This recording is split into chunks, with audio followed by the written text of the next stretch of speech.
Bonjour, je suis Mehdi de Death Podcast. Death Podcast, c'est un rassemblement d'émissions autour de ce que certains appellent parfois la pop culture, donc jeux vidéo, cinéma, manga, animation, etc. J'en passe. Et aujourd'hui, je fais cette petite vidéo pour vous dire que nous avions enregistré les 9 et 10 mai une série de sujets autour de la question de penser, repenser le confinement et le déconfinement. Alors effectivement, même si nous en sommes sortis de ce confinement, aujourd'hui la question reste d'actualité. Et cette série de vidéos qui regroupaient autant des chercheurs du champ de l'université, sociologues, psychologues, sociologues, des éducateurs, également des artistes, des vidéastes, etc. Donc voilà, je vous invite vraiment à regarder ces vidéos, à vous y intéresser, à me faire des retours, et puis j'espère aussi à être intéressé de rejoindre et suivre les émissions de Death Podcast auxquelles vous pourrez vous abonner, trouver aussi des sources par rapport aux vidéos que vous verrez aujourd'hui. Merci, à bientôt. Bonjour à toutes et à tous. Ah, et en plus, c'est parfait, je crois que la synchro est totale parce que nous avons été rejoints. Ça va me permettre de faire le setup, mais de ne pas perdre le fil pour autant, tandis que je vais vous présenter les invités. Ça tombe parfaitement parce que normalement, si tout va bien, on a Catherine qui nous a rejoint. Est-ce que tu peux nous confirmer, Catherine, du coup, est-ce que tu nous entends? Est-ce que tu peux nous parler? Oui, Ah, oui, je suis là, c'est super, parfait. Bonjour à tous. super, super.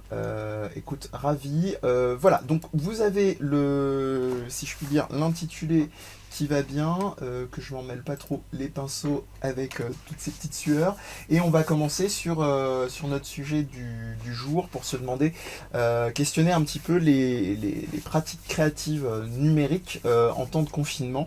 Évidemment, ce sera un petit peu je dirais bateau dans la dimension chronologique, mais on va être vraiment dans un fonctionnement à la fois de témoignage des différents invités et puis évidemment je dirais de discussions assez libres. Je parlais d'invités et je parlais donc de Catherine il y a quelques instants. Donc Catherine Lenoble, alors tu fais partie donc depuis 15 ans du domaine des cultures collaboratives et notamment de la médiation numérique dans des fabriques artistiques en France et en Europe.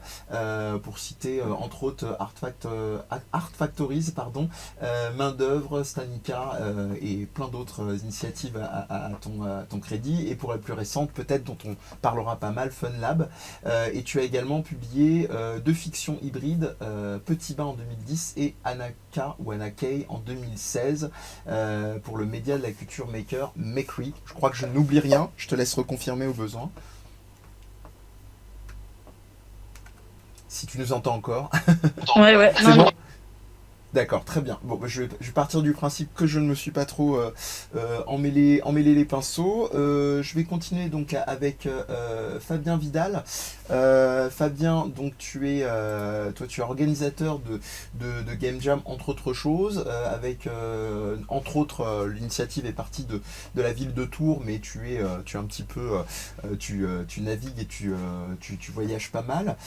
Tu es aussi amateur évidemment, c'est ce qui t'a donné ce goût-là de jeux expérimentaux et tu aimes beaucoup donc réunir dans le cadre de Game Jam bienveillante et collaborative depuis maintenant 4 ans, si je me trompe pas au niveau de la chronologie, si je me trompe bien c'est pas mal aussi, avec notamment des créations à ton actif, on en parlera particulièrement pendant la discussion autour de Game Jam. Je crois que j'oublie rien, il y a aussi des initiatives de coding goûté et pas mal d'éléments qui gravitent autour de la culture numérique, si je n'oublie rien. Voilà, on pourra en parler tout à l'heure. Oui. C'est très bien. J'ai également avec moi donc Alix Desoblio. Bonjour Alix. Salut. Donc toi tu développes une pratique plutôt comme tu la qualifies protéenne, donc en tant qu'artiste chercheuse, et tu travailles beaucoup sur la question de ta pratique qui va justement passer essentiellement, pour pas dire exclusivement je crois, au travers du jeu vidéo en tant que médium, outil et espace de travail. Ça aussi je rebondirai pas mal dessus, notamment avec Catherine. Et donc tu fais partie d'un collectif formé en avril dernier qui s'appelle WMAN ou C'est MAN. ça. Voilà. W-Man, ouais, tu peux dire. Super. De plein de manières. Voilà, avec 6 artistes donc, qui le composent et qui sont répartis tout autour de la France. Et évidemment, comme pour toutes les infos, vous aurez tout de dispo sur les ressources a posteriori, dont le site d'Alix, alixdesobligo.fr, si vous voulez aller regarder tout ça. Et enfin, donc, j'ai avec moi un bot dans la rame, ou un bot pourrait faire ça, il y a plein d'appellations possibles, pour des raisons de commodité qu'on appellera un bot, pour les gens qui voudront l'interpeller. Salut à toi. Bonjour. Alors toi, on peut te retrouver essentiellement sur ta chaîne Twitch et tes publications donc vidéo sur ta chaîne YouTube également du même nom. L'avantage c'est que on retrouve tout ça soit avec un bot pourrait faire ça ou un bot dans la rame. Il n'y a pas de souci pour te retrouver. C'est suffisamment atypique, je pense, pour pas trop se tromper. Et donc voilà, vous êtes à portée de clic. Là, vous êtes sur Twitch pour si vous voulez suivre la chaîne de un bot. Ben voilà, donc on a fait ce joli tour de table en ce qui concerne les présentations évidemment. Donc je vais commencer avec la question un petit peu naïve autour du sujet.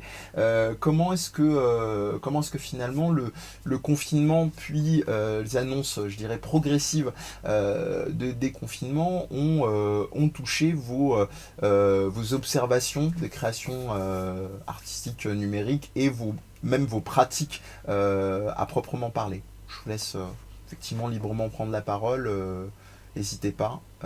S'il y a quelqu'un qui veut un petit peu ouvrir le bal, si je puis dire. Moi, j'ai un exemple. Ah. Fabien, on t'écoute. Qui est très simple. En fait, donc, dans l'association dont je fais partie, Palo Alto, on organise des événements où on se réunit. Physiquement, et c'est ça qui est sympa. Chaque année, c'est à peu près 150 événements, et nous, on avait notre gros truc sur lequel on travaillait depuis quelques mois, qui est une game jam, qui était prévu le week-end de Pâques, où on accueille d'habitude 70 personnes, qu'on fait venir d'un peu partout, beaucoup de France, enfin beaucoup de Tours, on a 30% qui viennent d'un peu partout en France. Et ce qui est chouette, en fait, dans ces événements, comparé à d'autres game jams, c'est qu'on est dans un même lieu physiquement, on est là pour faire un truc ensemble, c'est super.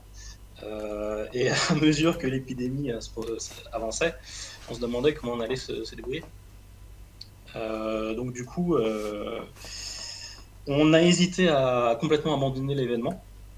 Et finalement, on a changé notre fusil d'épaule et on a réussi à en organiser une qui reste très conviviale en s'appuyant sur Discord, un petit peu comme ce qu'on est en train de faire actuellement. Ouais. Là, on utilise Discord et après c'est retranscrit envoyé sur Twitch. Je pourrais rentrer un peu plus dans le détail tout à l'heure si c'est intéressant, mais on a réussi à faire un événement avec 30 personnes, pas 70, mais tout en gardant en fait cet aspect convivial, cet aspect où bien qu'on soit tous loin les uns des autres, dont certains qu'on ne connaissait ni d'elle d'Adam, c'est-à-dire qu'ils nous avaient découvert sur Internet, ils sont arrivés, et on a réussi à créer du lien, on a réussi à se rencontrer, faire du jeu, mais aussi avoir d'autres petits moments ensemble vraiment sympas. Donc voilà, donc ça c'était juste pour dire qu'on a d'autres exemples d'ateliers où on est parvenu à malgré tout faire presque comme si on était physiquement ensemble. D'accord, donc on retiendrait entre guillemets le maintien de au moins cette illusion effectivement d'être ensemble. Alix, tu allais prendre la parole toi aussi en même temps, toujours le souci de décalage à ce niveau-là, on t'écoute. L'arrivée du confinement c'était assez brutal, que ce soit dans ma pratique ou tout simplement, dans ma profession, puisque j'ai 2 expositions qui ont été gelées, une qui avait ouverte 2 jours avant la date fatidique, une semaine avant la date fatidique, et une semaine de recherche, un workshop, une conférence et une semaine de résidence qui ont été annulées. Ouais. Donc il y a eu un truc un peu brutal. Et notamment beaucoup de choses qui ont été annulées, ça laisse passer avec mon collectif WMAN, donc avec qui on travaille beaucoup à travers le jeu vidéo. On avait commencé par travailler ensemble IRL, et puis depuis la première fois qu'on s'était réunis, on a continué à bosser ensemble sur Discord. Et donc, vu qu'il y avait pas mal de trucs annulés, on s'est dit que c'était un peu le moment d'essayer de faire autrement, et que vu que notre médium c'était le jeu vidéo, autant réfléchir vraiment concrètement à des moyens de continuer à faire plus ou moins ce qu'on aurait dû faire mais en ligne. Et ce qui est chouette, c'est que ça a super bien marché. Et du coup, donc ça a pris une forme un peu différente que ce qu'on était censé faire à la base, mais ce collectif, donc on travaille essentiellement sur Discord, et on a commencé à faire une série de séminaires en ligne sur le travail de chacun. On est hyper actif en fait dans à peu près 25 salons, donc on construit un peu notre salon Discord un peu comme une cabane de manière collégiale où chacun rajoute des channels au fur et à mesure. Et c'est assez chouette cette construction parce que c'est une manière de créer un espace et de le modeler sans que rien ne remplace autre chose. Et ça permet vraiment de structurer une pensée de manière assez libre. Et donc, très régulièrement, plusieurs fois par semaine, on se retrouve dans des jeux vidéo où on en parle, où on débriefe, et on utilise vraiment le jeu vidéo comme un espace de rencontre, en fait. Et on va se retrouver aussi bien dans RuneScape que dans des jeux comme Star Stables Online ou dans Myst. Enfin, on essaye vraiment d'explorer tout un tas de titres différents pour essayer de redéfinir un peu ce qui peut servir d'espace d'atelier finalement. Et comment, en s'émancipant des contraintes matérielles d'un espace à louer ou d'un vrai local, on va, en rencontrant de nouvelles contraintes, celles de l'espace de règles dans lequel on s'insère, réussir à se réorganiser, à discuter et à rééchanger et à créer tous ensemble. Donc c'est, voilà, il y a un peu des hauts et des bas, c'est très intéressant du coup comment ça se profile. D'accord. Bah, tu m'as créé en tout cas un pont d'or par rapport à Catherine, évidemment, parce que c'était un des axes que je souhaitais prendre, mais peut-être ça peut être bien pour introduire sa réflexion aussi là-dessus. Comment, justement, toi, Catherine, est-ce que tu composes avec tout ça et comment, je dirais, là, Alix vient de parler de la question notamment de l'espace concret des locaux. Moi, je pose très benoîtement la question, ayant pas les réalités, effectivement, d'artistes ou de personnes qui, comme toi, gèrent un Fab Lab, un Fun Lab.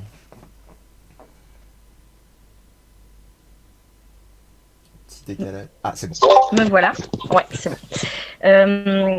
Donc, je dirais qu'un petit peu comme vous tous, voilà, on n'a pas trop vu les choses venir. Enfin, si ce n'est qu'en effet, en ayant, en faisant partie donc d'une association qui s'appelle la Fabrique d'usage numérique et qui gère donc un Fab Lab citoyen là qui est implanté à MAM. Très vite, il y a quand même eu la nécessité de se dire bon bah voilà, le lieu on va devoir le fermer, que ceux qui souhaitent partir avec des imprimantes 3D chez eux pour en disposer dans leur garage et anticiper le fait justement qu'il y aura des besoins, en tout cas répondre à des demandes vis-à-vis des personnels soignants et exposés.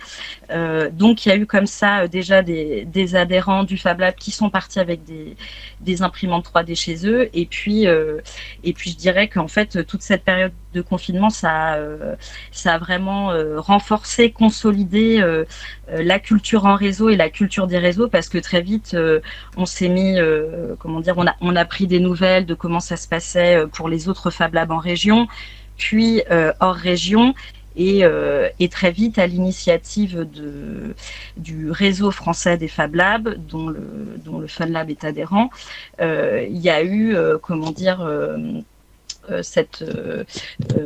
cette proposition en fait d'avoir un petit peu des référents dans chaque région, non pas pour être dans des formes de coordination administrative, mais pour être plutôt dans des formes de remontée d'informations, circulation, documentation, etc.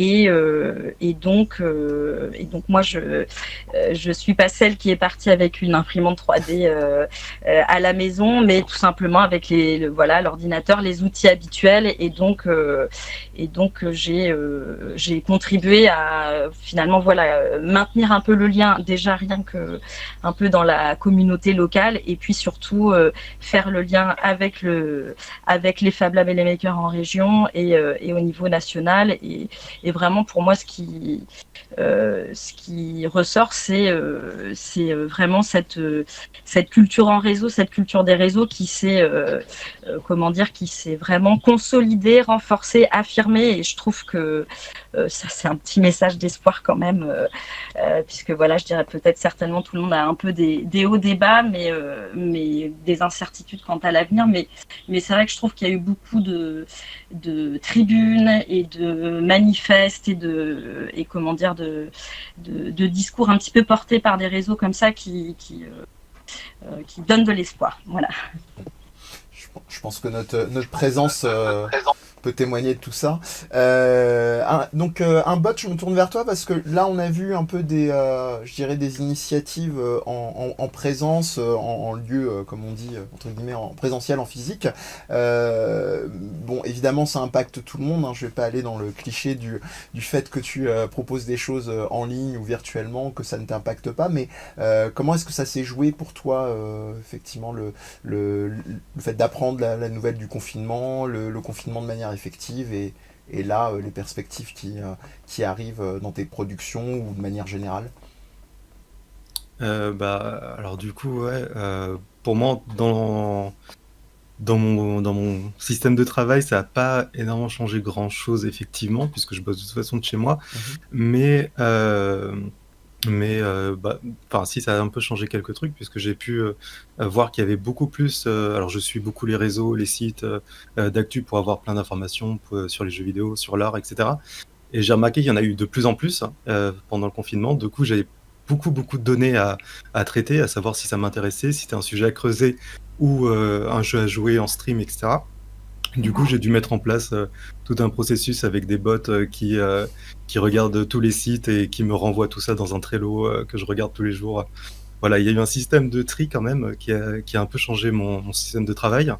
Mais Ça devient un oxymore, quoi, de mettre en place des bots pour que oui, c'est pas pour rien que je m'appelle un bot. Et du coup, ouais, sinon dans la forme de travail, ouais. Ça n'a pas changé grand-chose, à part évidemment le contexte du confinement.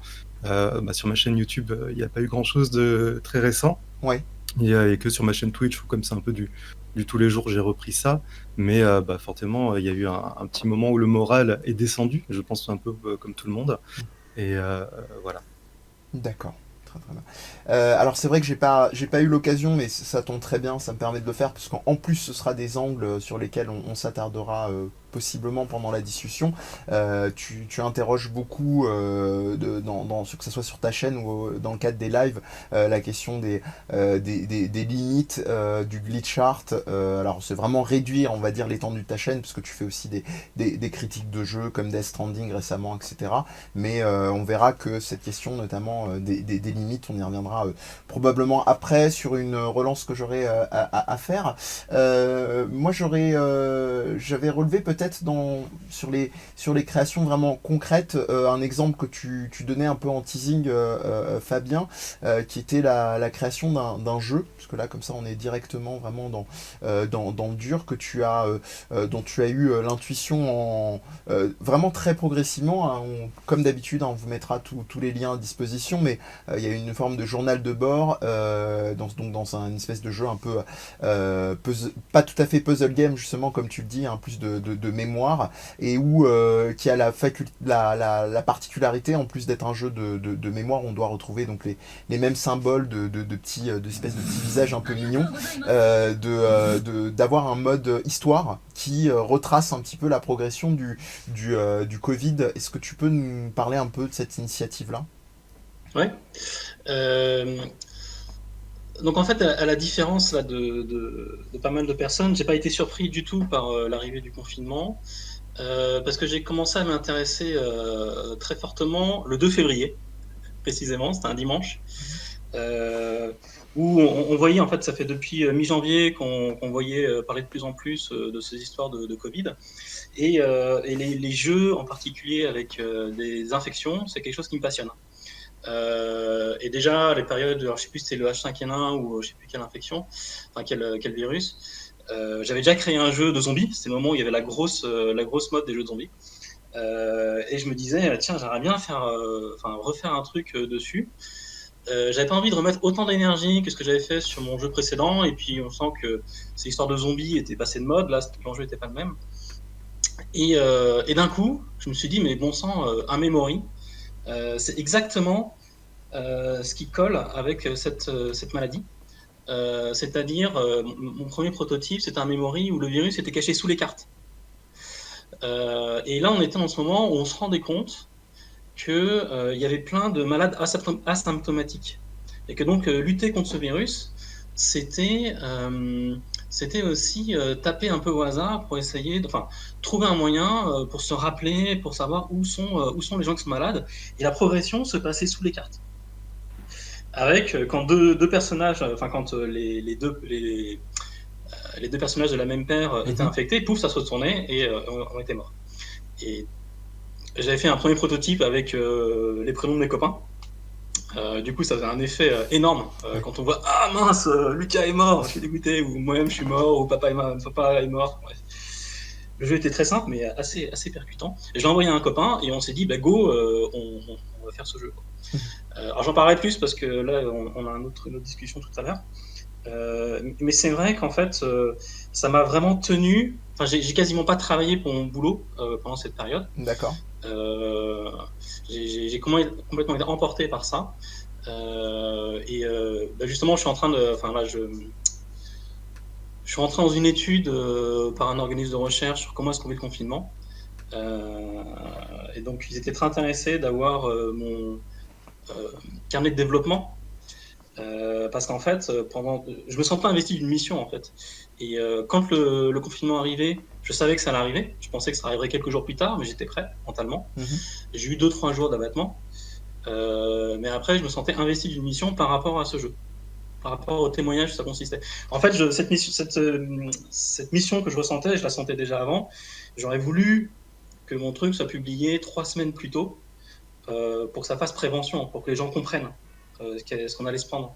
Parce que c'était cette phase de déni collectif où ce n'est qu'une grippe, c'est pas grave. Oui, les Chinois, ils sont idiots s'ils ferment leur ville, c'est qu'ils sont nuls. Mais nous, on est en France, on est français, on est fort, et du coup, la même maladie chez nous fera rien. Il y a vraiment ce truc qui était très fort, qui n'était pas dit comme ça, mais que je ressentais très fortement. Voilà. D'un côté, j'ai réussi à publier mon jeu juste avant qu'on soit en confinement, donc ça lui donne une valeur particulière. Très différent de ce qui était publié quelques jours après, mais trop tard pour que je puisse l'utiliser pour essayer de faire savoir ce qui se passe aux autres. Bon, après, il y a toute la suite de la création où j'ai étoffé l'histoire. Là, je suis en train de bosser encore aujourd'hui, où je vais raconter le déconfinement, je rajoute une dose de narration. Enfin, du moins, de ce qu'on a vécu sur le confinement. Qui est déjà assez conséquente. Voilà, c'est une expérience qui a vraiment changé ma manière de vivre le confinement et qui m'a mis à l'attaque dès le début. Je disais qu'il est déjà assez conséquente la narration, c'est pour ça que je soulignais que, on va dire, si on est habitué au genre de jeu, soit de mémoire comme celui-là ou puzzle game, c'est quand même assez rare d'avoir autant de narration. Là, on sent d'emblée, c'est très marqué. Alors, tu parlais du côté impactant du jeu précédent, du jeu de cartes, qui jouait vraiment sur des noms de personnes de ton entourage. Là, ça peut tout de suite saisir parce que on est face. Je vais te laisser la prononciation du nom du docteur parce que ma maîtrise du chinois est très limite. Donc je crois Li Chaoyu, c'est ça? Li Wenyang, je maîtrise pas mieux que toi le chinois. Ah bon, écoute, je tente, vous nous corrigerez dans le chat au besoin. Je l'ai dit souvent dans ma tête et je sais pas si c'est sûrement pas la bonne prononciation. D'accord, bon, j'espère que je l'écorche. D'accord. Et qui était effectivement le médecin qui, à la base, n'avait rien à voir, parce que je crois de mémoire, il est ophtalmologue, et qui a commencé à lever les risques du Covid. Et on sait, ou en tout cas, on vous invite à aller vous renseigner sur toute la dimension, on va dire, de rejet de ce qu'il a pointé pour plein de raisons, évidemment, politiques et consorts. Mais on est tout de suite saisi. Il y a aussi une iconographie qui est très proche. On est dans un style un peu à la croisée entre photoréaliste et un peu BD, un peu pulp, donc c'est assez intéressant, qui tranche, bon ça c'est peut-être effectivement en travail dans le développement de votre jeu, avec le côté très mignonnet, qui fait très Dr Mario, pour ceux qui connaissent de l'habillage du jeu. Donc voilà, en tout cas on est saisi en fait entre ces moments de narration qui nous apportent des données factuelles sur le virus et le jeu, qui a apparemment, de ce que tu dis, même envahi ton espace entre guillemets de travail dans dans ta pensée et tes actions. Je me retourne vers toi, Alix, parce que donc en préparant effectivement cette discussion, j'ai vu que dans ton travail, il y a beaucoup d'éléments sur... j'ai pas pu m'empêcher de faire un lien à la fois avec le sujet du virus, mais aussi du travail de Fabien, sur la prolifération. Je sais que tu as un texte, par exemple, qui s'appelle Portrait de villageois sur ton site, qui parle un petit peu comme ça de cette extension de personnages. La question aussi de comment est-ce qu'on perçoit les objets et les choses, et je fais un parallèle entre à la fois donc la prolifération puis la perception, hein, Fabien le disait, on a tous vécu de manière différente la venue du virus, de se dire bah tiens, est-ce que c'est à notre porte, est-ce qu'on y croit, est-ce que c'est de la fake news, est-ce que c'est des choses qui toi dans tes réflexions, voire même concrètement dans ton travail seul ou avec ton collectif, t'as un peu traversé l'esprit? Voilà, la question est très longue, alors c'est un peu dur de me raccrocher. La question de la prolifération, on va partir de ça. Voilà, au début ou à la fin, mais pour rebondir sur ce que disait Fabien, enfin déjà je trouve ça intéressant de parler de mémoire, en fait, parce que par rapport au confinement, je crois que ce que j'ai ressenti le plus, c'est le manque de stimulation pour ma part. Et je trouvais ça intéressant aussi que tu te voues à quelque chose qui sort un peu de ta routine, de ce que j'ai compris. Dans ce jeu-là, et effectivement moi aussi j'ai pas du tout réussi à continuer le rythme de travail auquel j'étais habituée, et je pense que pour pouvoir réfléchir, créer et penser tout simplement, on a besoin d'être en mouvement et d'être stimulé, donc il s'agissait de trouver des manières de chercher cette stimulation ailleurs et de retrouver ce mouvement ailleurs, et du coup que ça soit donc avec mon collectif où on joue beaucoup mais aussi toute seule. Pour revenir du coup un peu à cette considération sur les personnages de jeux vidéo, les entités virtuelles, etc. J'ai trouvé un peu une manière en fait de sortir dehors, mais en restant dedans.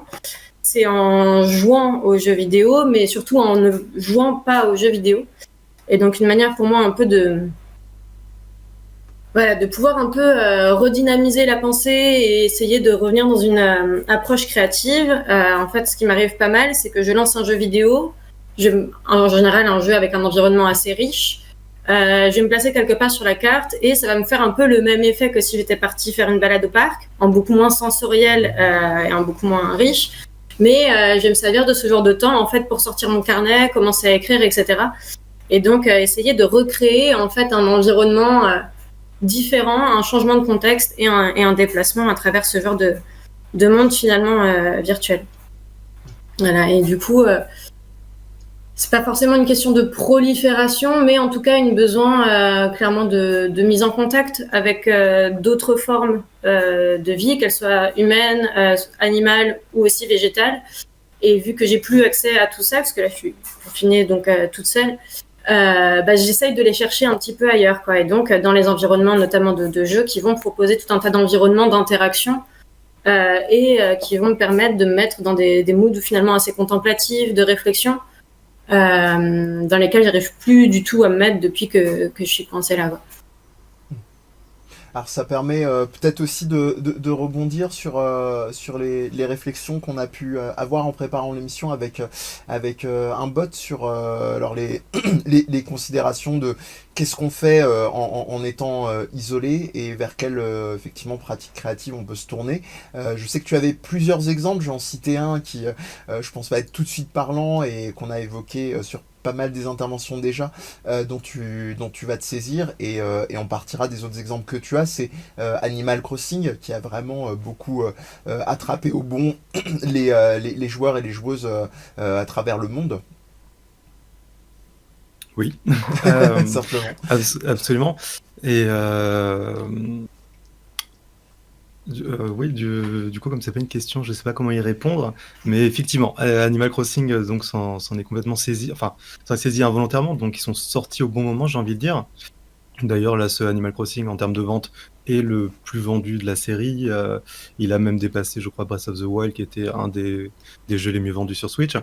Mais ce qui est super intéressant, c'est aussi comment les gens, à la fois donc des artistes ou des illustrateurs ou même des musées vont se saisir du jeu et le détourner ou en tout cas l'investir pour créer de nouvelles choses. Je donne un petit exemple. Notamment il y a alors j'ai tous mes liens qui sont ouverts devant moi. Donc j'ai le LACMA, donc le Los Angeles Contemporary Museum of Art, qui a repeint redessiné des tableaux de sa collection dans Animal Crossing. Ouais. Et ce qui est super intéressant, c'est aussi que non seulement ils vont le faire, ils vont donc le documenter sur Twitter ou sur leur site, mais ils vont aussi le donner à télécharger. Et il y a plein comme ça de musées ou même d'artistes qui vont proposer de télécharger leur création et que ce soit vraiment tout le monde, parce que ce soit du coup des peintures je sais pas, du XVIIIe siècle ou un artiste très contemporain qui travaille actuellement, qui a fait une pièce spécifique pour son expo dans son Animal Crossing, Ouais. ils vont tous un peu le donner à télécharger, et on peut comme ça accéder à la fois au musée, à la fois à la collection, et puis également la voir sur sa sauvegarde. Donc il y a beaucoup de choses qui sont apparues avec ça. Ouais. En tout cas, de la dimension de la culture libre et de l'accessibilité. Alors c'est très, enfin, quand je dis c'est très drôle, c'est que tu parles là spontanément dans cet élan-là, vraiment d'une dimension. Alors après, on n'est pas en restant pragmatique, hein, c'est-à-dire c'est pas forcément à tous les étages, mais il y a pas mal d'initiatives qui vont dans ce sens du partage. Mais c'est assez amusant que quand on revient peut-être une petite dizaine d'années en arrière, il y avait encore des débats, par exemple sur des musées comme le Prado, sur la question de la numérisation des œuvres et de l'accessibilité du musée en visite virtuelle, qui faisait rage et qui pour certains était complètement une aberration. Donc là c'est assez drôle de voir comment les choses et les œuvres naviguent complètement spontanément et autrement plus vite. Je repense aussi, donc pour revenir peut-être à la question des espaces avec Catherine, donc à beaucoup d'initiatives sur lesquelles j'allais dire au passé tu as travaillé, mais tu travailles, et qui d'ailleurs portent ce nom-là, hein, qui sont initiatives Covid Initiative, et notamment autour du Make-Re, donc qui est sous-titré donc le média de tous les labs, toutes les dimensions, que ce soit dans les partages, gestes barrières et la mise à disposition de ce matériel dont tu parlais. Alors tout à l'heure tu nous dépeignais le fait à la hâte, forcément, vu les annonces et les prises de décision un petit peu dans l'urgence. Comment ça se passe une fois les imprimantes 3D dispatchées à droite à gauche? Quels sont les feedbacks de création que vous avez des gens qui ont emprunté du matériel? Est-ce qu'il y a des dimensions participatives à ce niveau-là, par exemple? Alors, me revoilà. Donc peut-être pour continuer sur ce fil rouge des pratiques de création, c'est vrai que par rapport au maker, on est vraiment aussi dans cette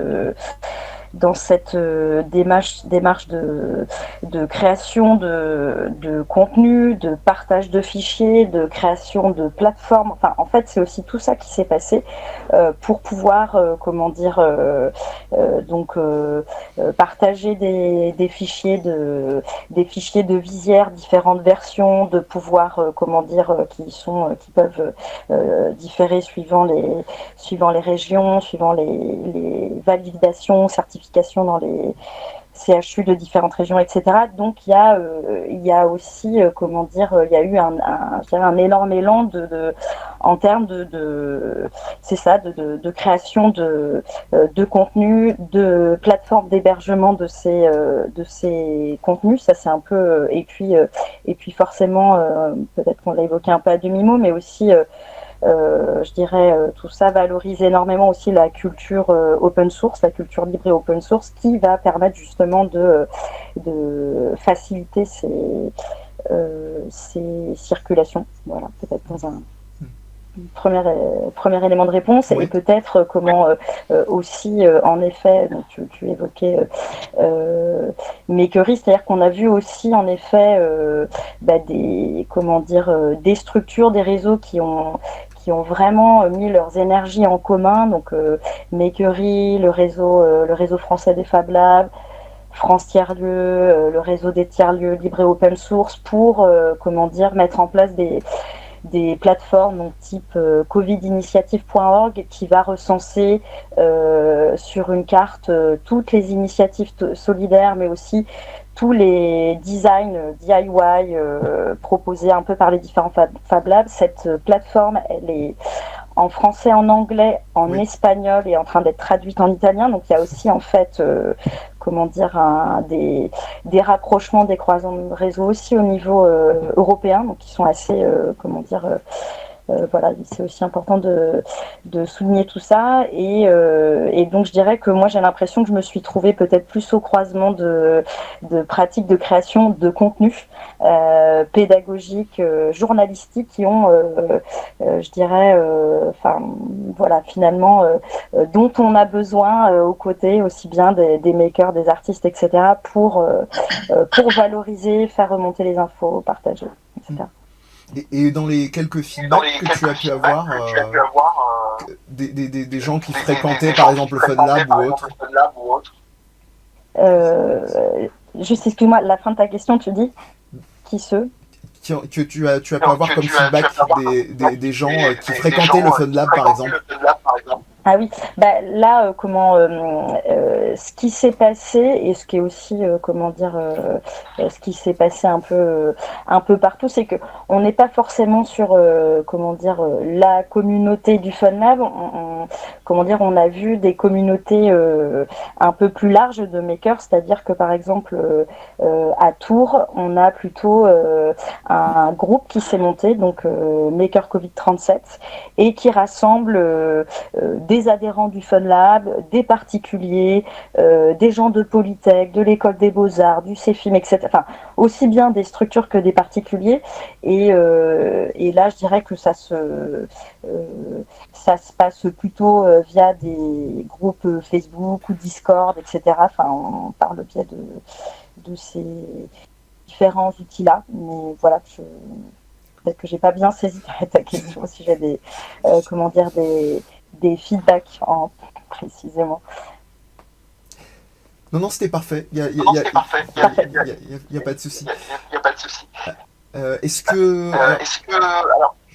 j'en profite pour te laisser couper le micro parce qu'on a, excuse-moi, c'est vrai que c'est pas pratique d'un point de vue. C'était le fameux souci technique dont on parlait tout à l'heure. Est-ce que peut-être là sur les quelques éléments qu'on a repris, est-ce que il y avait l'un ou l'une d'entre vous qui souhaitait rebondir sur ce qu'il a commencé à évoquer ou simplement peut-être pour prolonger la question de ces créations en temps de confinement. Fabien, moi, du coup, pardon, un bot, excuse-moi. Pardon. Non, non, j'avais mal entendu. Du coup, moi, j'aurais deux questions pour Fabien et Alix sur leurs interventions. Du coup, Fabien, comment s'appelle ton jeu? Parce que je sais pas si tu l'as dit, mais en tout cas, je l'ai pas entendu. Non, je l'ai pas dit. Il s'appelle Jiayu Mémovirus. Jiayu, c'est ce que le premier jour du confinement, les habitants de Wuhan criaient à leur balcon. On entendait Wuhan, Jiayu. Moi, c'est des vidéos qui m'ont mis la larme à l'œil, c'est le genre de truc qui me touche. Jiayu, en fait, j'ai discuté avec un copain qui est chinois, qui m'a dit oh, mais c'est le truc le plus beau du monde. C'est ce qu'ils se disent au bord des matchs des terrains de foot pour encourager les équipes. Mais ça veut dire tenez bon. Donc en fait, c'est un peu l'équivalent de quand les gens chez nous applaudissent. Et du coup, au début du confinement, moi, c'est vraiment le truc qui m'a porté, et je pense que c'est ça qui a été le déclencheur. En me disant, là, il y a un truc. Voilà. D'accord. Et ta deuxième question? C'est cool. Ouais, et ma deuxième question, du coup, Alix, les jeux dont tu parlais, alors désolé, je suis désolé, Mehdi, hein, je pose des questions. Avec plaisir. Du coup, Alix, tu as dit que tu allais dans des jeux, finalement, pour avoir une sorte de contact extérieur, un contact avec un dehors, même virtuel. Est-ce que c'est des jeux que tu découvrais ou est-ce que c'est des jeux que tu aimais beaucoup, que tu jouais déjà beaucoup avant et il y a une sorte de comfort game, cette notion-là, ou c'est de la découverte? Vraiment les trois. En fait, je passe pas mal de temps dans un jeu sur lequel je comptabilise pas mal d'heures maintenant qui s'appelle Monster Hunter World, qui propose un environnement vraiment très riche, foisonnant. Il y a des insectes, il y a des lapins, il y a des oiseaux, il y a des énormes monstres. Enfin, c'est super immersif. J'aime bien aussi découvrir des jeux expérimentaux sur Itch.io. Donc là, ça te fait des petites expériences que je trouve justement ultra motivantes et stimulantes en fait, parce que je télécharge des trucs sans savoir du tout à quoi m'attendre. Et bim, je tombe sur un jeu d'horreur, je tombe sur un jeu textuel, je tombe sur un jardin avec des arbres qui poussent. Et donc ça crée un peu de surprise et c'est vachement bienvenu. Et je vais régulièrement ouvrir, voilà, comme tu dis exactement, des jeux que je connais bien, où je sais que je vais pouvoir trouver quelque chose de réconfortant et passer un moment, en tout cas, dans un endroit safe, quoi, où je suis pas forcément en contrôle, mais en tout cas en confiance. Donc un peu les trois approches.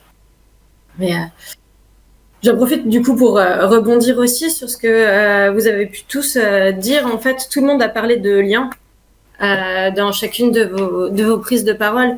Et je trouve ça aussi très intéressant parce que je pense que tout acte de création, confiné ou non confiné, qui soit artisanal, artistique ou autre, peut pas se faire sans lien, sans contexte social, sans contexte professionnel. Et je pense que ce qui se passe un peu en ce moment aussi, et ce que tout le monde essaye de faire, c'est comment chercher à recréer ces liens un peu d'une manière ou d'une autre, que ce soit en transposant des game jams en ligne ou avec les activités des makers ou par la distribution et la diffusion de contenu en streaming ou en vidéo. Je trouve qu'il y a vraiment cette tentative en fait de venir, de rester en contact en fait un peu tous ensemble par la création de, j'ai envie de dire contenu, mais enfin par la création de tout en fait et de toutes les formes un peu que ça peut prendre.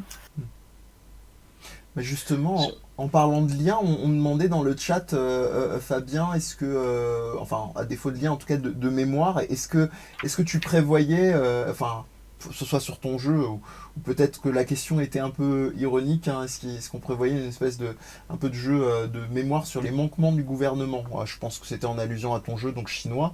Peut-être que c'est aussi en allusion à ceux potentiellement qu'on a pu avoir ici même en France. Est-ce que c'est quelque chose que tu comptais particulièrement souligner dans le journal de bord que tu avais débuté Alors, je suis pas très politique, très politisé. D'accord. J'ai tendance à croire ce qu'on me dit. Enfin, c'est pas exactement ça. J'ai tendance à pas critiquer tout de suite. Donc c'est une posture qui est très très différente de beaucoup de gens. Par contre, maintenant que je suis en train de réécrire ce qu'on vit pendant le confinement, enfin, dans mon histoire de base, je parlais pas du tout de ce qui se passait en Europe. Je parlais de ce qui se passe en Chine. C'est vrai que j'envoie des petits pics forcément avec cette histoire du médecin qui dit « Ouh là là, il y a un truc chelou ». Enfin, c'est 8 médecins, mais là, il y a ce martyr, donc on s'en saisit forcément, Li Wenliang.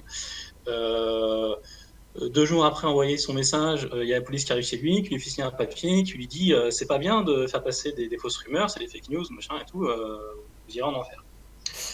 Et du coup, ben, une semaine plus tard, lui chope le coronavirus, pardon.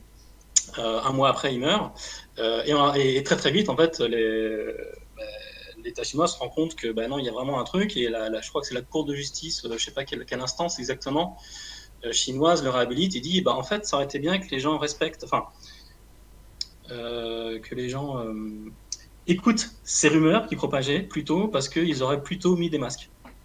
Donc voilà, mais c'est la seule pique que j'en vois sur cette première partie. Enfin, si, il y a aussi l'histoire du ferry qui a été mis en. Je ne sais pas si vous vous rappelez, le Diamond Princess. Oui. C'est un ferry de 3700 passagers qui a été mis en confinement. Et puis, mettre en confinement un ferry avec des malades dedans, c'est pas top. Et un quart des passagers sont tombés malades. Donc là, j'ai sur 36 tableaux, j'en ai 6 qui traitent de ce sujet. Oui. En 2 temps d'ailleurs. Là, aujourd'hui, où je suis en train de rajouter une dose dans les achievements. Donc j'ai trouvé une autre couche de narration qui est marrante. Où là, je vais raconter, en parallèle de l'histoire de ce qui se passe à Wuhan, je vais faire un parallèle avec ce qui se passe chez nous, ce qu'on est en train de vivre. Donc c'est pour ça que j'essaie de finir cette partie avant le déconfinement pour que, en termes de cycle, ça marche à peu près. Et là, forcément, je ne peux pas ne pas mettre en avant les incohérences. Du genre, une semaine avant que soit tous confinés, Macron qui va au théâtre et qui dit continuez au théâtre, c'est cool. Et juste après, on se fait engueuler par Edouard Philippe qui nous dit mais vraiment, les gars, vous êtes des branleurs, arrêtez de sortir dans les parcs alors qu'il fallait voter. Et qu'accessoirement. Et là, en fait, des incohérences comme ça, par exemple, je ne peux pas ne pas mettre en scène dans cet achievement la destruction des masques. des masques qu'on avait, donc mettre l'action de Roselyne Bachelot qui se fait bâcher. Est-ce qu'on a fait trop ou pas? Là, c'est pas le débat, mais en tout cas, c'est intéressant de ressortir ce truc. Donc, le gouvernement précédent qui décide de détruire les masques. Et puis après, on nous dit les masques, c'est mal, si vous les mettez, vous allez tomber malade. Et maintenant, on dit, si, mettez-les. Donc, je ne sais pas encore comment je vais le faire. Ouais. Enfin, je vois à peu près le mécanisme, mais quel équilibre j'ai trouvé entre ça et des choses plus légères. Et là, oui, bien que je ne sois pas particulièrement remonté contre le gouvernement, c'est des dilemmes, il faut les gérer comme on peut. Il y a des incohérences, il faut les remonter. Ouais, la piste en tout cas ce que tu appelles les achievements, hein, pour ceux qui sont peut-être pas aussi pointus que la tablée, on va dire virtuelle, c'est ce qu'on appelle les succès. Donc c'est des éléments qui sont pas nécessaires à la progression dans un jeu, mais qui peuvent délivrer un petit message. Alors très souvent, on a beaucoup critiqué qui sont plus dans une dimension de performance purement de réussite motrice, on va dire, mais parfois qui peuvent, comme tu tentes de le faire, un petit peu délivrer un message comme celui-là. Alors, pareil, de nouveau, je vous ouvre la parole, vu qu'on est vraiment sur un schéma de discussion libre, s'il y en avait certains qui souhaitaient rebondir sur un sujet, sinon je vous rassure tout de suite, hein, j'en ai d'autres dans ma besace, mais n'hésitez pas à vous emparer de la parole. Juste un tout petit truc sur le lien, et puis après je laisserai la parole aux autres. Le sujet que je vais aborder ici, c'était beaucoup les ateliers, plus que le jeu, parce que j'aurai un peu de temps après pour en parler dans une autre table ronde. Ça va être très court, mais en fait, ce qu'on a remarqué, en fait, je fais partie d'une association, on organise plein d'événements, je le disais. Forcément, on a vu la semaine avant le confinement, petit à petit, tous nos événements qui disparaissaient, en moins grave, moins destructeur que Alix, mais parce que nous c'est gratuit et puis c'est que en plus de notre activité professionnelle. Mais on se demandait comment on allait faire. Et on a réussi sur une quinzaine d'événements prévus en maintenir 10. Et ce qui est chouette, et c'est vraiment le truc le plus intéressant, on a eu moins de fréquentation que d'habitude, mais on a quand même eu des nouveaux venus.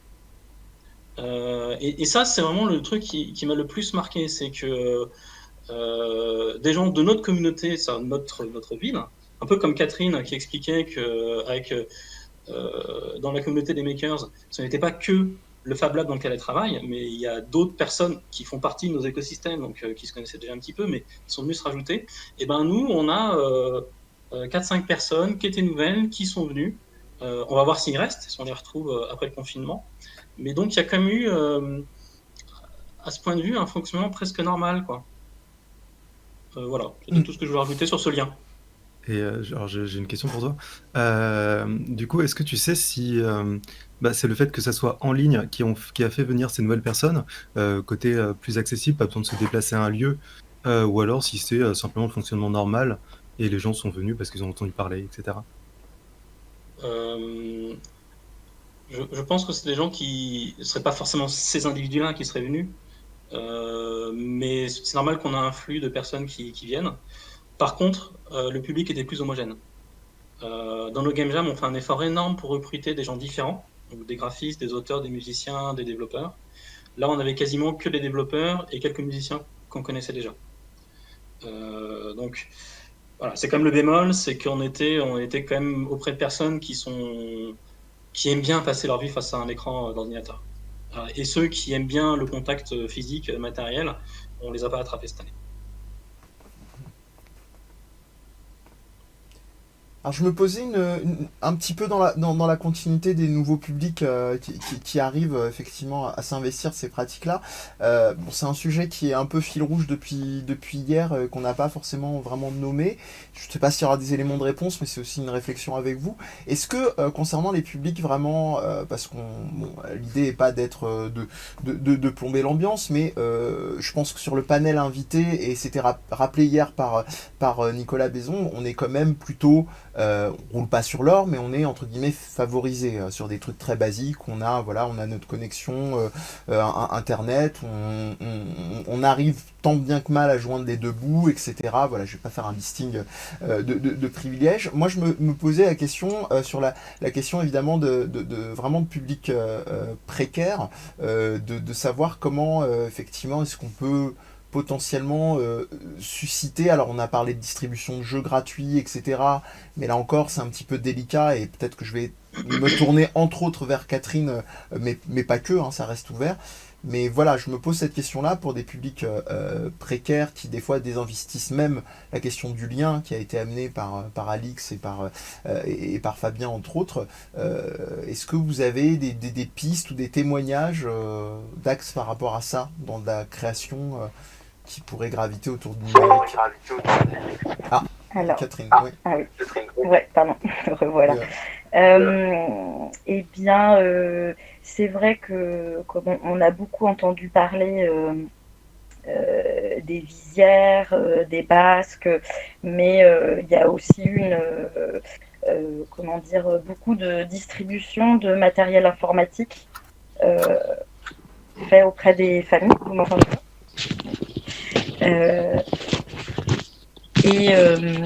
Et donc il y a eu aussi vis-à-vis de notamment de familles en difficulté pour assurer la continuité pédagogique, du coup la distribution de ce type de matériel. Mmh. Donc il y a quand même pu avoir des ponts à ce niveau-là. Oui. Et peut-être juste pour faire aussi une ouverture sur l'après, peut-être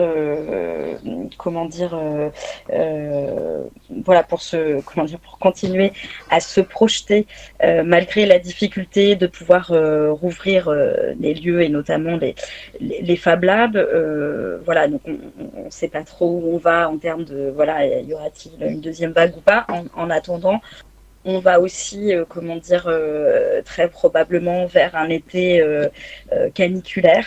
Là, on va avoir, d'autres formes de fragilité, notamment peut-être de réflexion à avoir en matière de précarité énergétique. Et peut-être que là, il y a aussi,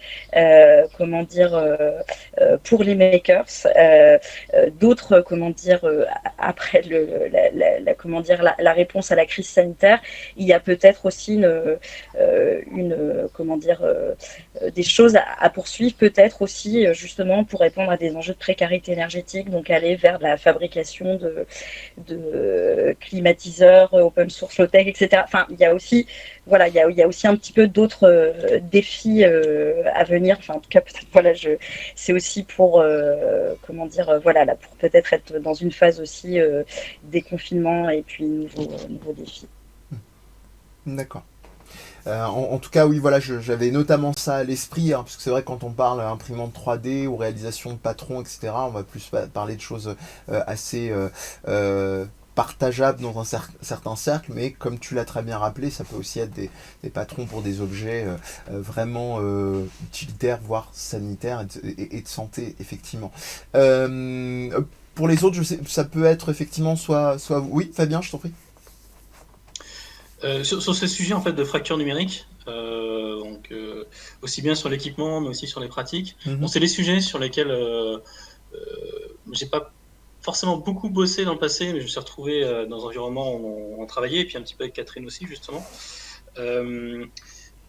Mais là, peut-être que vous en avez parlé déjà, parce que je crois que Marion Haza a déjà intervenu. Mais en ce moment, je travaille avec un de ses contacts qui est Arnaud Silla, qui est psychologue, ouais. Psychologue clinicien, qui utilise depuis 10 ans en fait du jeu dans ses médiations thérapeutiques auprès de ses patients d'adolescents qui sont reclus sur eux-mêmes, qui ne peuvent plus aller voir. Et du coup, il continue à utiliser du jeu en ligne avec ses patients. Et ça marche très bien. Par contre, ça pose toujours un énorme problème d'équipement matériel et de licence de jeu. Donc il me dit qu'il bricole tout ça, mais en tout cas en ce moment, ça fait 3-4 semaines qu'on est en train de réfléchir à ça. ça a pris du temps à mûrir, mais demain, là, j'essaie de finaliser un dossier de présentation pour aller voir en fait les studios de jeux vidéo et les distributeurs, les éditeurs, pour essayer en fait de travailler ensemble pour au moins pour cet usage thérapeutique qui finalement est très valorisant pour ces éditeurs, donc ça va être assez facile à faire, je pense. Réfléchir ensemble comment réduire cette fracture numérique. Le plus simple, c'est par des licences, alors pour rien, ils en filent gratos, mais aussi réfléchir sur les dispositifs matériels. Comment est-ce qu'on peut faire soit dans ce déconfinement où on sera encore relativement confiné, plus tard pour continuer à avoir accès à aller voir ces adolescents qui sont reclus chez eux. Et enfin voilà, donc en fait, ce sujet, c'est vraiment pas un épiphénomène. Bon là, c'est des jeunes qui sont joueurs, mais nous avons la chance effectivement d'avoir des WhatsApp, des machins et tout, d'être habitués à ça. Mais je pense qu'il y a une bonne part de la population pour qui c'est complexe, quoi. Je donne des cours à des étudiants, donc on utilise les mêmes équipements. Il y en a quelques-uns, globalement, je ne peux pas les voir. Parce qu'ils n'ont pas de réseau, ils sont à la campagne, ou simplement, c'est pas assez de sous, quoi. Ouais. Donc c'est un vrai gros sujet. Et là, il y a de nouvelles inégalités sur des sujets un petit peu différents, mais qui reprennent peut-être les mêmes personnes qui sont faites. Moi, je ne les mesure pas, parce que forcément, on est enfermé, on ne voit pas trop les gens dans la rue. Mais c'est une question qui vaudrait la peine d'être creusée. Ouais. Par rapport à cet accès aussi, je sais pas si, enfin, c'est pas forcément très drôle ce que je vais dire, mais tu parles par exemple de la difficulté à obtenir des licences pour continuer à travailler avec le jeu vidéo en ligne.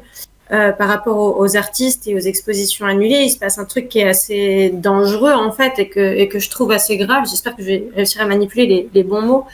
C'est que il y a une espèce de frénésie à un moment donné, comme quoi il fallait absolument transposer les expositions qui auraient dû avoir lieu ou même de nouveaux projets en ligne, ce qui s'est dirigé vers en fait comment expliquer ça.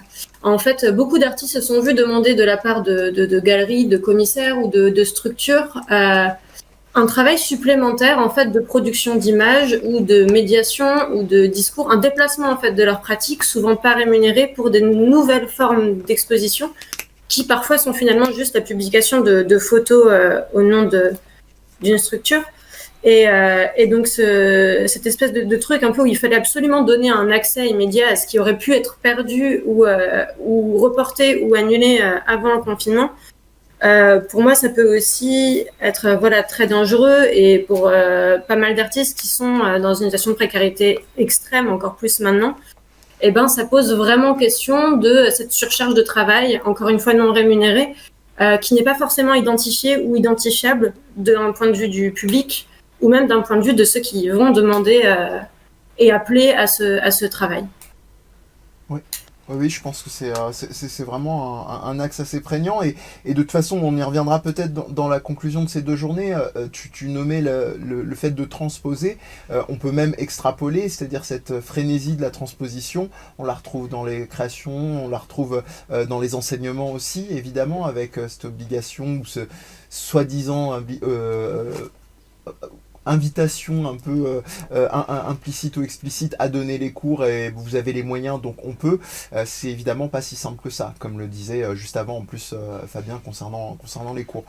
Alors est-ce que peut-être Humbot, tu souhaitais repartir sur un autre axe, rebondir sur ceux qui ont été donnés? Est-ce qu'il y avait des éléments que tu souhaitais rajouter? Alors là, non, je veux bien, si jamais t'as un acte, là, j'ai pas de questions. D'accord. Et non. D'accord, très bien. Ou peut-être simplement que toi tu souhaitais présenter par rapport aux idées que tu avais à l'esprit dans le cadre de la discussion, en dehors de ce que tu nous as présenté tout à l'heure, effectivement. Ouais. Par rapport à ce que tu disais, Alix, donc du surplus de travail. Donc, moi, j'ai beaucoup vu, dans Animal Crossing ou dans d'autres jeux, des artistes qui le font. J'avais eu cette impression que c'était assez volontaire finalement, que c'était aussi une forme de jeu, de transposer sa créa dans un autre forme d'exposition. Du coup, Du coup, je m'interroge en fait, jusqu'à quel point, à ton avis, c'est volontaire et jusqu'à quel point ce qu'on peut voir. Par exemple, il y a du coup là, un artiste qui s'appelle. Alors, attendez que je retrouve son nom, qui s'appelle. Je vais pas le retrouver. Si, Mattea Perrotta, qui est un artiste très connu, qui a refait son exposition à l'intérieur de Animal Crossing. C'est un artiste qui travaille beaucoup avec les tapis, avec les peintures, et il a refait dans Animal Crossing, donc ça pose des questions d'exposition aussi, mais voilà, à ton avis, à quel point alors pas forcément mon exemple qui prend un artiste relativement connu, enfin très connu, et qui transpose, mais du coup, à ton avis, à quel point c'est volontaire? En fait, pour moi, ça peut être complètement volontaire et même c'est très intéressant et très généreux. Voilà où je trouve que c'est très dangereux, c'est quand la demande vient d'une structure à la place de quelque chose.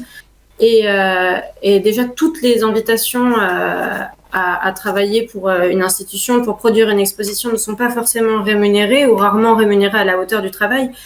Et le danger, en fait, c'est le déplacement du travail vers un nouveau milieu, qui finalement n'est pas un déplacement, parce que dans le cadre par exemple d'une exposition qui est reportée, une structure peut demander à un artiste de publier quand même des images, de produire de la communication, de produire voire parfois du travail plastique. Et c'est ce travail-là qui va être zappé en fait potentiellement de sa rémunération ou de sa non-rémunération. Et moi, c'est surtout ça en fait qui va me poser problème, c'est le décalage en fait entre le propos initial le contrat initial du travail de l'artiste avant le confinement et comment il est transformé en fait souvent bien malgré lui parce que c'est très compliqué de se désengager de ce genre de projet. Et au contraire, c'est même génial que des artistes trouvent des choses à faire dans Animal Crossing et réussissent à s'éclater en fait et à vraiment créer dans ce genre de contexte. C'est plutôt vraiment d'un point de vue économique et en termes vraiment plutôt du monde de l'art en fait que ça pose question selon moi quoi, plutôt que dans la pratique en elle-même. Détournement artistique, mais pas détournement du travail. Voilà, c'est ça. C'est ça. Ok. Tout. Vas-y, je t'en prie. Non, j'allais dire, enfin, tout comme voilà, les enseignants à qui on demande de faire leurs cours en offline et qui ont du coup tout un travail de gestion internet, d'appropriation d'outils, voire de s'auto-former par moment. Ça, pareil, ça sort de leur contexte initial, de leur emploi, de leur profession. Je connais assez mal ces conditions-là, mais j'ai l'impression que c'est un peu le même genre de déplacement, de surcharge et de non-reconnaissance du travail généré. Peut-être pour faire un petit... Pardon. Vas-y. Justement pour comment dire répondre à Alix sur en effet je pense qu'il y a eu pour pas mal de monde à un moment donné en effet cette surcharge puisqu'on se retrouve à entre guillemets maintenir un peu son activité puis par aussi solidarité on se retrouve à justement rejoindre d'autres réseaux, faire de la remontée d'infos, donc tout ce travail là à un moment donné moi aussi j'ai bien senti qu'il y a eu une vraie accumulation mais en même temps c'est un effort de solidarité en tout cas là dans la dynamique des makers et puis je dirais aussi pour avoir peut-être un autre peut-être un contrepoint un petit peu plus aussi positif, c'est que à un moment donné cette surcharge, cet effort fait que ça nous a aussi permis pour certains de s'organiser pour aller répondre à des fonds d'urgence qui aujourd'hui permettent aussi bien aux plateformes Covid Initiative ou Makery de disposer de pouvoir rétribuer les personnes qui font la documentation, qui font les piges sont rémunérées, etc. Ce qui n'était pas le cas au début du confinement. Donc, on a tous été dans dans des élans de solidarité. Il y avait un coup de bourre. Donc, certains ont pu, un petit peu, écrire les articles. D'autres ont écrit des dossiers. Et puis en répondant à des fonds d'urgence auprès de fondations, maintenant, il y a un peu de l'argent disponible pour les réseaux. Donc, en effet, il y a eu du déplacement. Et parfois, je pense que c'est l'agilité aussi de la culture des réseaux qui fait que ça a permis un peu de rebondir. Et puis après, c'est aussi, je pense, de la responsabilité des structures culturelles et artistiques de se préparer aussi à de nouvelles missions et comment dire, à aussi se mettre dans des situations où ils vont devoir déplacer leurs fonds aussi pour peut-être orienter la rémunération des artistes vers d'autres et notamment de la création de contenu qui peut se faire à distance en attendant une expo, etc. Enfin, en tout cas, moi, je serais plutôt pour encourager, en effet, aussi ce type de déplacement un peu de pratique professionnelle. Il va tous falloir le faire de toute façon, je pense. Très bien, bah écoutez, on arrive doucement mais sûrement à l'issue de cette discussion-là. Moi je peux pas m'empêcher, hein, évidemment, ça aussi je pense que ce sera probablement un axe de réflexion bien après cette discussion-là, quand je vous entends, notamment sur les 2 dernières interventions d'Alix et de Catherine, de penser à la question aussi du rythme vraiment effréné, parce que là ce qui est proposé, c'est finalement, c'est d'une certaine manière, si on prend dans l'ordre chronologique, le confinement, de par sa contrainte, a permis justement de réinjecter un certain rapport à la temporalité. Après, la question que je laisse ouverte pour chacun, c'est comment est-ce que vous voyez ce retour en vous projetant du déconfinement progressif. Alors évidemment, on est sur de la pure hypothèse là-dessus. Si vous ne souhaitez pas forcément vous exprimer, je peux tout à fait le comprendre, mais comment est-ce que vous voyez de manière soit pragmatique, soit idéalisée la reprise des choses, que ce soit dans ce que vient de nous dire Catherine, de peut-être maintenir ces temps comme ça temporisés pour déplacer et amener les choses plus facilement, plutôt que, comme nous le disait Alix tout à l'heure, obliger et forcer par des moyens par exemple virtuels, des expositions pour les artistes. Comment vous voyez l'après en une phrase simple? C'est vache. Oui, parce que un petit peu. Mais non, comment est-ce que vous voyez l'après? Voilà, comment est-ce que vous voyez, pensez le déconfinement par rapport à tout ce qu'on a pu discuter? On va essayer de faire encore plus simple en guise de conclusion. Je vous laisse prendre la parole. Ouais. Ah oui, effectivement, comme le disait Fabien, c'est un peu vachard. Je vais essayer de répondre très vite ou très simple, mais non, j'ai l'impression qu'il va falloir, un petit peu pour continuer dans le sens de ce que je disais tout à l'heure, il va falloir tous être dans des formes de déplacement, enfin autrement dit d'agilité pour composer, pour s'organiser. Enfin voilà, ça c'est un peu un premier élément de réponse, et puis en même temps, évidemment, me vient en tête, il y a comment on fait pour réouvrir des ateliers partagés type Fab Lab, etc. Enfin, bon, bref, on n'a pas du tout encore des éléments de réponse, mais je pense que cette culture de l'agilité, culture en réseau, etc., va être vraiment, pour moi, nécessaire, et quelque part, ça m'a... Enfin, j'ai vraiment le sentiment que d'avoir maintenu justement des liens pendant cette période de confinement qui seront d'autant plus forts et qui vont continuer, et voilà. Pour vous autres, s'il y en a qui souhaitent... Je vois 2 choses pour rebondir sur ce que dit Catherine. 2 choses un peu antagonistes. C'est, je pense que plus que jamais, tous les capitaux en termes de relationnel, de liens qu'on a sont plus importants que jamais. Mais en même temps, n'importe quoi peut être remis en cause du jour au lendemain, parce qu'on a encore énormément d'inconnus.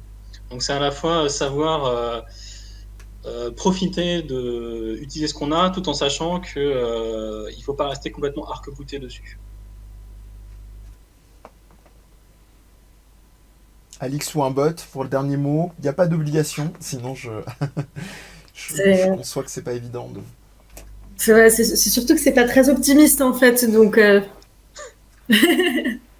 ça va être très compliqué techniquement, et c'est même plus une histoire, je pense, de déplacement de travail. Il va falloir, moi, clairement, pour ma part, que je trouve un travail alimentaire, puisque là maintenant du coup je suis sans ressources. Ouais. Et après, si je m'en tiens au conseil présidentiel dans son plan pour la culture, il va falloir que j'enfourche un tigre et que je me tourne vers des choses très concrètes comme du jambon et du fromage. Donc voilà, mon post-confinement va être d'essayer de trouver un peu mon chemin à travers tout ça, je pense. D'accord. Donc un peu malheureusement, on va dire dans la continuité de ce que tu évoquais, un peu de ces injonctions de t'inviter à exposer à tout prix virtuellement, comme si ça réglait tous les problèmes. Alors, Humbot, je terminais avec toi peut-être, avec ta perspective qui est un petit peu, comme tu nous disais en introduction, différente. Peut-être t'exprimer par rapport à ce que disaient les autres. Tu as le choix. Ouais, Ou de ce que tu as bah, vu comme initiative globalement, dont tu nous as parlé. ouais, ce que j'ai pu voir finalement, c'est qu'il y a eu beaucoup. Là, je vais vraiment parler du coup d'un point de vue des musées, d'un point de vue des expositions, ce genre de choses. J'ai vu qu'il y avait beaucoup, enfin, quelques musées qui avaient fait finalement ce pivot numérique en numérisant leur collection, en les Mhm. donnant à voir en ligne. Donc ça, d'un côté, ça va être très intéressant de voir ça si ça se prolonge. Et bon, la question est de savoir comment c'est fait. Ça, j'ai pas la Ouais. réponse. Mais de ce point de vue-là, il va y avoir de plus en plus de ressources en ligne. Et c'est ce que j'aurais vachement aimé avoir quand j'étais étudiant, de ne pas être obligé d'aller dans le musée pour avoir accès. Forcément, sachant que voilà, en tant qu'étudiant, tu n'as pas forcément l'argent pour aller au musée ou encore plus voyager. Mhm. Donc déjà, c'est de ce point de vue-là, ça va être assez intéressant.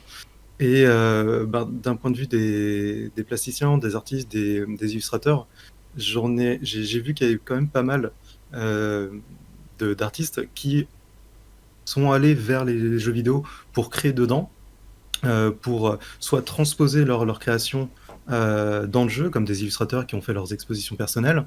Alors ça peut être dans Animal Crossing, ça peut être aussi de la musique. Il y a eu des concerts dans Animal Crossing, il y a eu également des concerts dans les Sims. Voilà, il y a eu plein de choses.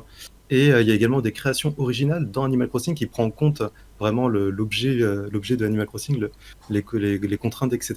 Donc je pense qu'il va y avoir aussi beaucoup de nouveaux artistes qui ont été confrontés à ça, qui vont créer des choses de ce point de vue-là. Donc de ce point de vue-là, ça va être intéressant, mais Mm. effectivement, il ne faut pas oublier, comme disait Alix, et également Fabien, que ça peut être remis en question, et également d'avoir à l'œil les injonctions qui vont être données par toutes les administrations. Mm. Alors, Voilà. moi je terminerai vraiment avec un tout dernier mot qui justement est en écho à ce que tu disais, Alix, en t'entendant donner les exemples des Sims, etc. On a eu des cas aussi, évidemment, la liste très longue, hein, mais sur Minecraft, etc., de types d'événements de ce type-là. Moi je me demandais, parce que mon souvenir le plus ancien qui remonte à ce genre de manifestation dans un jeu vidéo, c'est Second Life. De mémoire, hein, vraiment de manière qui s'est exprimée concrètement. Et je me disais très naïvement, qu'est-ce qui, au-delà évidemment des cas isolés, soit promotionnels, un concert d'une star dans Minecraft ou que sais-je, quels moments font qu'on se retrouve avec des manifestations de ce type-là à l'œuvre dans des espaces comme ça de création numérique tels que les jeux vidéo. À l'époque, Second Life, il y avait des cas de manifestation, il y avait des gens qui avaient même des ambassades au sein même de Second Life. Mais voilà, comment est-ce que, de manière globale, tout ça s'est un petit peu transformé? Alors aujourd'hui, évidemment, est-ce que c'est tout le temps des crises, finalement, qui nous ramènent à manifester, je dirais, dans certains espaces numériques, quand il n'y a plus de possibilités en personne, de manière très bas du front, hein? Moi, je pense que c'est surtout des lieux comme n'importe quel autre lieu, en fait, et que les gens s'y tournent, tout comme on choisirait tel atelier, ou on irait dans telle rue, ou on ferait tel parcours. Je pense que c'est assez analogue.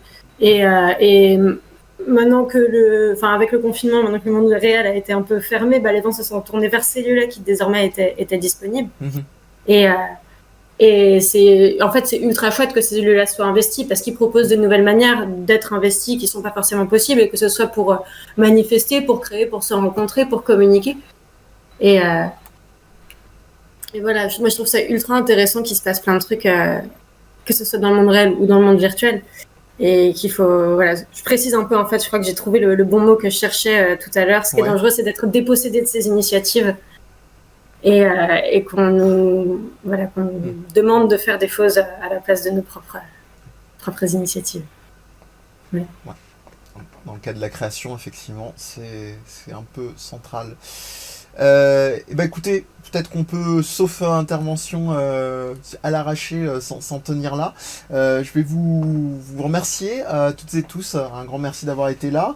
Je vous invite, que ce soit vous ou dans le chat, à effectivement, pour ceux qui souhaitent et peuvent nous rejoindre à la toute fin, donc après la dernière intervention, où Fabien sera d'ailleurs de retour, vous pourrez le retrouver, où on essaiera un petit peu d'exposer, et simplement pour le plaisir de se retrouver, de parler un peu informellement les différents, tous les différents axes et réflexions qui ont traversé toutes les discussions. Donc merci Fabien, merci Alix, merci Imbot, et merci à Catherine malgré les difficultés techniques. On marque une pause et on se retrouve effectivement tout à l'heure à 15h. À tout à l'heure. Merci beaucoup. Bye. Merci pour l'invite.